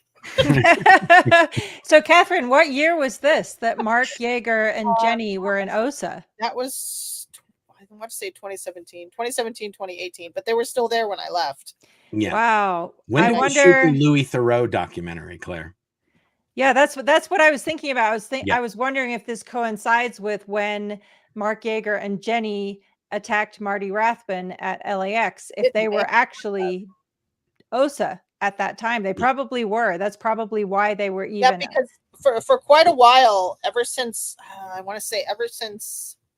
don't remember when the Nashville org opened, but ever since Nashville org opened, there was a parade of projects by staff in OSA. First, it was Hansuli, Marion Powell, Mike Sutter. They were all doing a project right after that. Yeah, that involved them going and trying to get all of our friends to rat on us. That was what that project was. We were very aware. We're very Yeah. aware of that project because we were being briefed by the people that they were meeting with each day. A lot of those people, they would say, no, you can talk to whoever you want, but you better not talk to Mark and Claire because they're really, really hardcore evil. Yeah. And then they do the meeting with Tommy Davis or Katie Melissa, was it Melissa Feshback? It was Jessica Feshback. Jessica Feshback. And then they would call us and say, I just finished meeting with Tommy. And then they'd tell us what happened. And or Hansuli or Marion. We've heard so many stories about that project from the recipients of the project. So the Louis Theroux there was a parade of these guys, and then the latest ones were Mark and Jenny. So the Louis Theroux movie was in 2015. Okay. So that's when we did the Louis Theroux movie. And directly after the Louis Theroux movie is when, or during it, when the video came out and when the movie came out, because we worked on the movie for like at least a year. That was a really good one, by the way. I loved it when he went to the Gold, when you guys were at the Gold, or on the side of the road outside of Gold, and he was like, no, you stop filming me. No, you stop filming. No, you stop filming. And he's got such good manners. He's just like, why are you yelling at me? And she's like, just like lost it on him. Oh, I got to show you. So listen, I have to say something. So I looked up the Jenny Linson LAX attack of Marty Rathbun, and it was 2016, approximately 2015. So it's very likely that this OSA trip was a punishment for that. Maybe, Mitch Brisker says Hansuli and Mike Sutter are now grunts on the film crew. There you go. Yeah, I believe it. Wow. I believe it. Yeah. Well, that's not the first time that's happened. Hansuli was a dishwasher for years. Yep. He was in the galley. Hansuli Stali, who is this big bad executive in Religious Technology Center for many, many years. He was the dishwasher in Golden Era Productions. And how hard they fall. I'm going to put this up from Dr. X. Oh, Dr. X. Hi, guys. So glad to see Katherine doing so well since leaving. How many different posts did you actually have while in Scientology? Which post did you like and which one was the worst? Did you have more than one at once? Why people to Australia for the RPF? I'll answer the last part really quickly, Dr. X. They would send people to Australia so that David Miscavige would never see them ever, ever again. And that's the only reason. That's also people would be sent to Canada for the same reason, nowhere near any of the main organizations that he would visit on a regular basis. All right, Katherine, I'll leave you to answer the questions for you. Can you put up the question again? It was how many posts, which was your favorite, which was your worst, and did you have more than one? Okay, so let's see. Let me run through this really fast. Senior. Okay, so I was senior. Should I say what they were? You can say, but I'll explain the abbreviations because you guys are throwing out abbreviations full time, and you assume everyone. Some people might be here for the first time, so you kind of have to explain it. If you say it, I'll do the explaining. Okay, good. So I was senior Sea Org Recruitment Officer International. I was senior Routing Forms International. I was senior Personnel Officer International. And then I was in data. I was the data collection officer. That was my only post in data. I was on project getting people for INCOM for a year. INCOM is the International Network of Computerized Management. That is the Sea Org computer department. Yeah. So after all the stuff with INCOM blew up, which I found out after I blew, and I found out actually what happened with INCOM, which I thought was fascinating. Right after that, I was on a project to get programmers recruited for INCOM because they fired everybody. Which one did you like the best out of all those? Wait, I'm not done. So then I was in data, and then I was I was in the galley. I was the crew steward. I was the exec steward. I was the deputy chief steward. And then I was in Columbus as the director of public promotion. So what did I like the best? That's a lot of posts, by the way. Just that's more posts. That's more posts than I had by double. Oh yeah. Yeah, same for me. So I think I liked, there was two I liked. I liked the one in Columbus. And I liked working in the kitchen until I was like, the only part I didn't like about working in the kitchen was that I messed up my back. I actually have a stress fracture in my back now from working in the kitchen. Oh my gosh. It was very, very physically demanding, but it was I was able to I was able to indulge my creative streak being in the kitchen. And I got left alone a lot by a lot of the executives and HCO and stuff. I mostly got left alone because they didn't have time to, they were busy with other things and they didn't care about the person who was in charge of food. And so I just got left alone a lot of the time. It's a good place to lay below the radar. The galley is sort of like, if you need to be out of sight, out of mind, the galley is a good place to do that because nobody wants to go in there for any reason whatsoever. They just want to eat the food. Yeah. And plus, everything that's happening on the base if you work in the kitchen. Yep. It's the crossroads of the Sea Org is whatever that goes. Because also when people get in trouble, that's the first place they send them to as like a holding zone. Like you're in trouble, you suck, you can't be seen by anybody. They send you to the galley, go wash dishes until we figure out what we're going to do with you. Or to grounds. Grounds. And well, the HCB doesn't have grounds that much. They have more galley than they have. They do have estates people, but and like who's sitting at the CO's table and who's not, and who's like everything. Yeah, that's right. Everything like that. Who hasn't been seen in the dining room for months and months, all that kind of stuff. Yeah. Plus, you're working with services CMO. Yeah, so who's not getting the special snacks anymore. and stuff from there, like chattering about stuff. Yeah. And I see all the time. Yeah, and the executives who've been ordered to lose significant amounts of weight directly by David Miscavige. Yes. Yes, like Tracy. Yes. Mm-hmm. Oh my God, Tracy Danilovich. Boom. Okay. Hello, Lone. All right. I've got the comments. When David Miscavige drops his body, who do you think will take over? I got that one. Yep. I think it's going to be between like from what I saw being in middle management and how much middle management is doing now because there's no in management. What I think is it's going to be somebody like Nora, not Nora, sorry. She's got a sister named Nora. Molly Savage. It was Molly Savage, but now it's Molly Hartling. Okay. Oh, because she's married to Jason Hartling. Yeah, Jason Hartling. Yeah, Molly Hartling, who works. To be fair, with Molly all the time. Molly, or 1 second, it might be somebody like Carrie. Carrie Eibert. Yeah, to be fair, both of those people only deal with Los Angeles things. They don't do Florida things. They don't do legal things. They don't do. They don't do legal. They're not going to take over for Dave. Dave Miscavige has siloed every possible part. RTC is its own silo. CST is its own silo.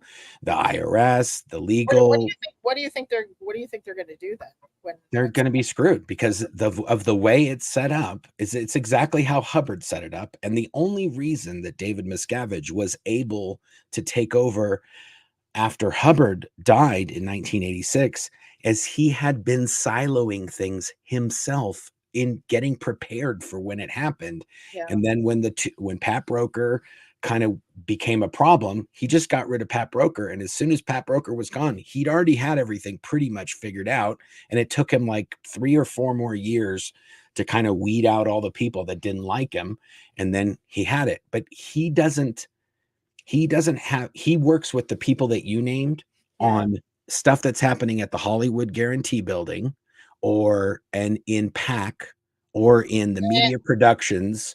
And then that's it. They don't know about Florida. They don't know about the IAS. They don't know about no, they do now. Maybe not RTC, but they do now. CST. IAS. they might not know about CST, but in the last few years that I was there, the amount of meetings that I know took place between like CST execs, like people like God, I can't remember names now. Anyway, Trussell. CST execs and ISA. ISA was there constantly. The COISA was there constantly. Anyway, I think that it's kind of. I just don't think that any of those people have the caliber or the maybe not fortitude to do all of those things and know about it. I just don't know how you.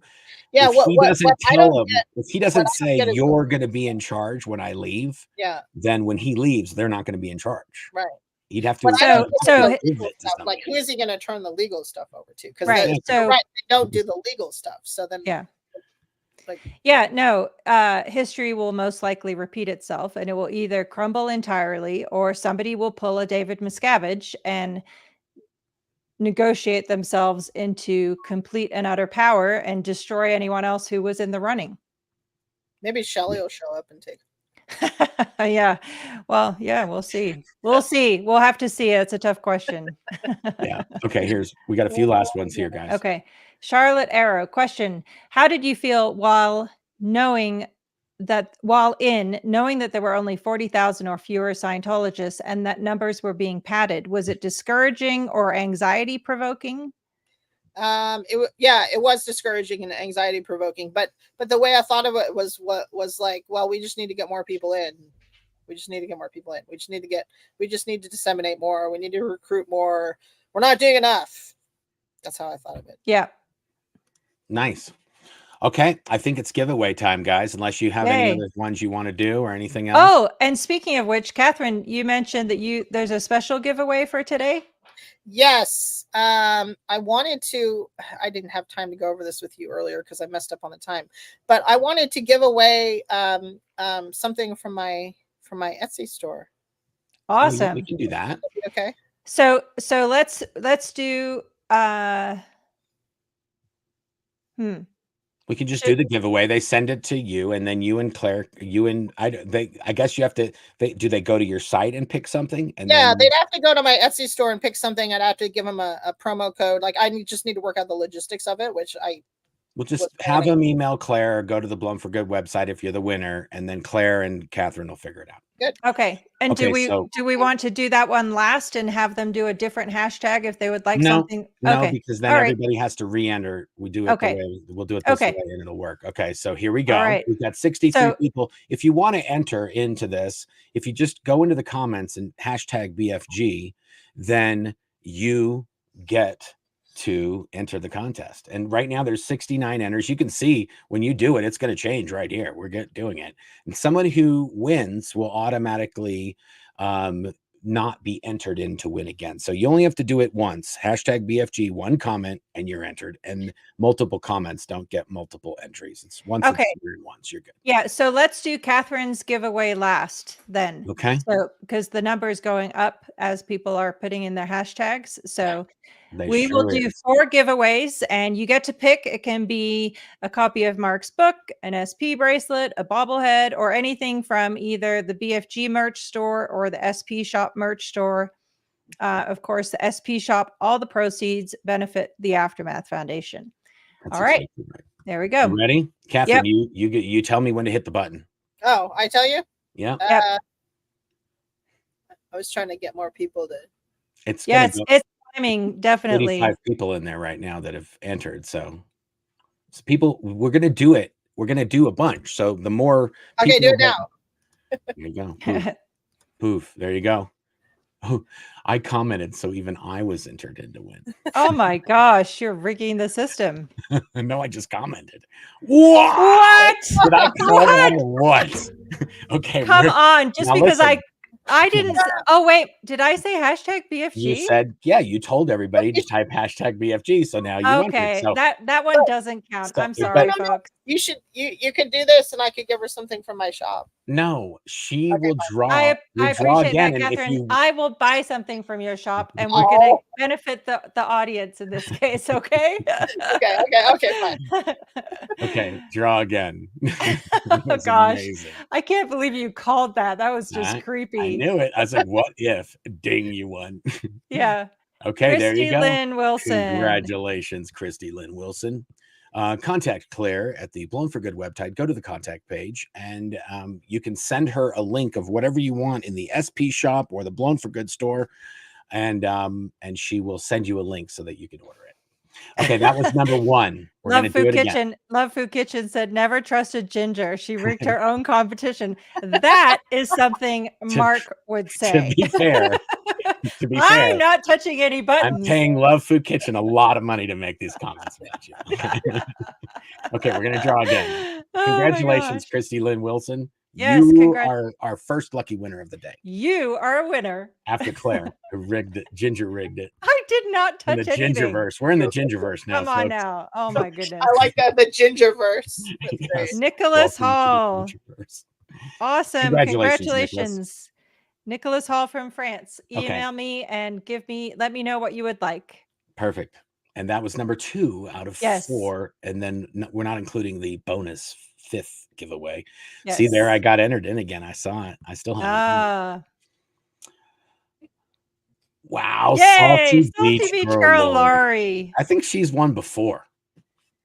You know, you always say that once a week. I know. It seems like, because I do see a lot of comments from. But I will say, thank you very much to Betsy Sue. I haven't seen her in the chat here today, but she was a winner last week, and you said that, and I just wanted to give her a shout out because she said, "You're right. I was a winner, and I'm going to gift my win to somebody else," and she did that. So that was awesome. Nice. Yeah. Perfect. Congratulations, Salty Beach Girl Lori. Yes, congratulations. Okay. Last one, and then we do Catherine's bonus one. We still have 89 entries. If you guys still have time to enter, you don't have to do it twice. Once you do it once, you're in. It neglects multiple entries. Oh, which means that I'm not going to win again. Thank goodness. Yeah, you're taken out. Yeah. The Mr. Denlife. There you go. Cool. There we go. I wonder if here's a great comment. I wonder if the OSA monitors the giveaways. That would be amazing. That would be amazing if they're like, let's see what Mr. Denlife got. We've been watching his mailbox. It looks like he got a bracelet. Well, funny side story, because obviously, as we've mentioned, we have personally shipped every book that's ever been purchased of Mark's book, Blown for Good, Behind the Iron Curtain of Scientology, and one of the funniest memories in the darkest days of deposition. That was no fun, but we got a real laugh out of it when the Scientology lawyers pulled out Mark's book, and it was one of the very first copies we'd ever sold, which we knew because it was numbered and signed, and we were like, holy moly. Yeah, they had a signed copy. They paid extra for that one so they could get it. Yep. The other thing I want to say is because we do fulfill all the orders, even to this day, is that when we sometimes we have books that are signed, and sometimes we just have regular books. If they're regular books, we don't do anything. We just know that's a regular book. But if it's a signed book, we have to put something on it. So if it's a hardback or a paperback, and a person wrote to us and they said, I think OSA has hacked you guys because the package I got in the mail said SP on it. I said, well, that's because you got a signed paperback. And that's how we mark it in Claire's office, so we know which ones they are. And SP is a signed paperback. Yeah. Anyway. Speaking of which, by the way, because we've had a couple of people email about this, Mark's paperback and hardback books are available on the Blown for Good website. Do not go to Amazon to purchase a hardback or paperback because they're being sold for exorbitant prices on there, not by us. Somebody sent one to me that was like $464 for a signed copy. I was like, I'm not getting any of that. No. Mind you, we are down to, I think, approximately 70 paperbacks left to sell. Less than that. So, I think it's like 50. Yeah. So we're getting paperbacks, and that's getting down there. Yep. Exactly. I have to hurry up and finish my book. Okay, we're ready for the final giveaway. This is the Katherine. It's photographs, right, or pictures, or it's going to be some of her photographic work that she has on her Etsy site. and she's going to give you guys one of that. So we'll send you. Claire can go, and there you go. Catherine and I will coordinate, so that We'll it figure it will out. be the same. Just shoot me an email, Okay, and we'll take it from there. here we go. This is it. The final entry out of 92 people. Draw. Here we go. Here we go. It's going to be me. No, Yeah. it's not. Don't say that. I want a picture. Oh, Cassie! Cassie! Yay, that's amazing. Congratulations, Cassie. It had to be Casey. It had to be Casey. Is it Casey or Cassie? It's Cassie, but I call her Casey. Mark has been calling her Casey for That's why it says more than a Cassie. year now. That's the name. It's Cassie. So Yeah. that I say it. And I just want to say that this giveaway is made possible by Dr. X and Dr. Paul. Oh, Who are amazing. They're Amazing. The other giveaways were because of them. Or did multiple people do giveaways this week? Donate Yes. for giveaways? Okay. Yes.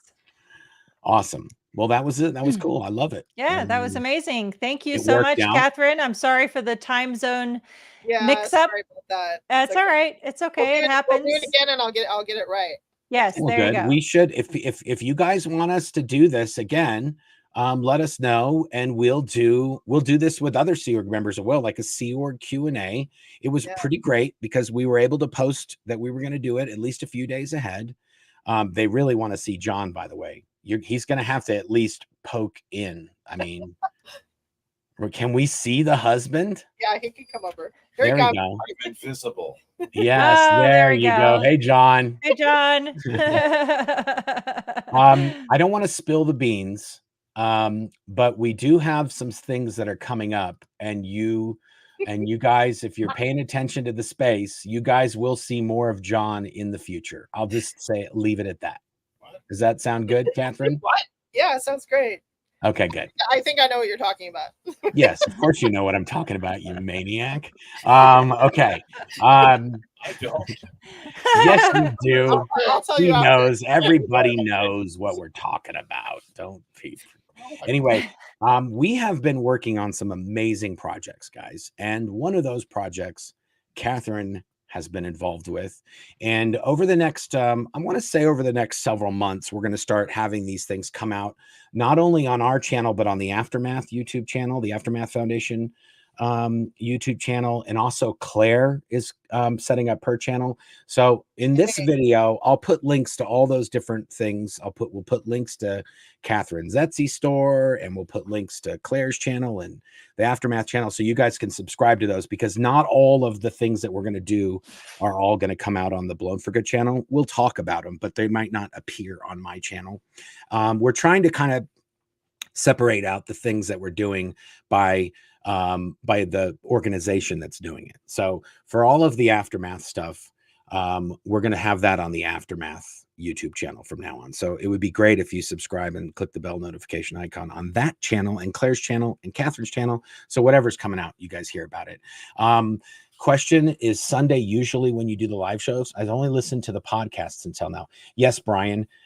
We do, if we do lives, we usually try to do them on Sunday, because that's a day off in the States. And then also, oh, what's that? That's weird. And then also, this allows some people in other countries that are in a totally different time zone than us, off by several hours. It allows them to sometimes see these lives in UK. Mainly is the place that we're sort of catering to. Our biggest viewers come from the United States, and then second is UK. And as far as cities go, I think it's Sydney and Melbourne are our two highest cities. But so we try to cater to the US and the UK as our main channel members. If you guys want us to do it at a different time, you got to subscribe to the channel so we can see where we're catering to. But right now, those are the two biggest. Factor in that Mark and I both have full-time 40-hour-a-week day jobs. So that's makes it a little challenging, because after work, kids got to get fed and to bed and homework and all that joyous, wonderful, amazing stuff that we have in our lives. So that's another factor. There you go.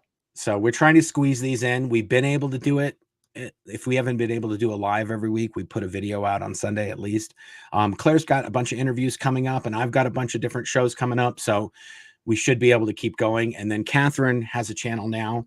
So we're trying to, you know, for the there's a lot of people that write to us and say, can you please do more videos? We want to see more videos. So if you like doing videos, get on there, click the ding-a-ling button and the subscribe button and all that good stuff. And we'll try to get you more content.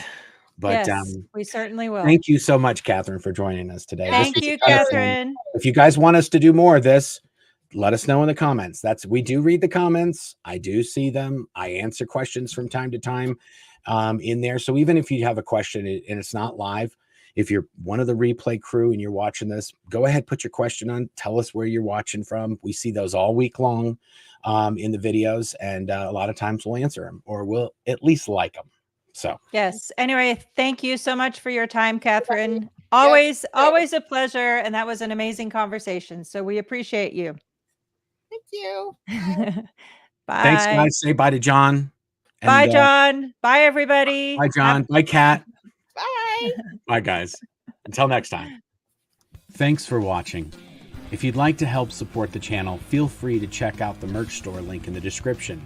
We have Hail Xenu, Xenu is my homeboy, and BFG branded mouse pads, shirts, mugs, all sorts of other stuff in there that helps us to bring you new content on a regular basis. You can also pick up a copy of my book, Blown for Good, Behind the Iron Curtain of Scientology, in hardback, Kindle, and Audible versions as well. There's also a link to our podcast, and you can get that on Apple, Spotify, or wherever you listen to podcasts. And if you'd like to watch another video, you can click on this link right here, or you can click on this one here, or you can click on the subscribe button right here. Thanks a lot. Until next time.